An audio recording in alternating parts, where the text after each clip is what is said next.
Medicare Gold is but one variation of a major theme that Labor's candidate for Dickson, Craig McConnell, has relentlessly, almost single-mindedly pursued over the past 6 weeks. As I've travelled around and been door-knocking extensively in Dickson, probably the issue that most comes to the fore is Medicare. It's the number one issue that I've found, and we heard Mark Latham the other day say that this election will be a referendum on saving Medicare. The Liberal member for Dickson, Peter Dutton, has used a number of Meet the Candidate forums, like this recent gathering at Dayboro, to highlight the importance of low interest rates and a strong economy. My pledge to you is that I will continue to work hard locally and that I will continue to be a part of the Howard government, who has delivered considerable benefits to the Australian economy over the last 8.5 years. Thank you. The most colourful diversion from this predictable campaigning has been a protester's attempt to place the Liberals' Peter Dutton under so-called citizen's arrest for supporting the Iraq War.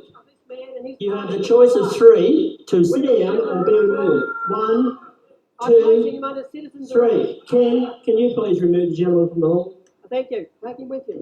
Killing can be heard, charges can be heard. Here he is. But if the Iraq War isn't making much of an impression in Dickson, the latest opinion polls suggest fears of an interest rate rise certainly is.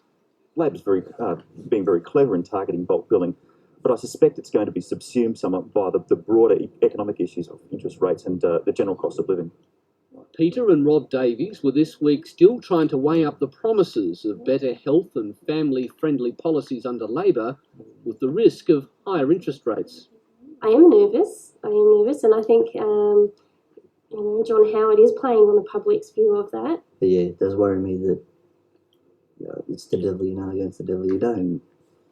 Because the one question that the Prime Minister has put to the electorate through the whole campaign is, who do you trust to keep interest rates down?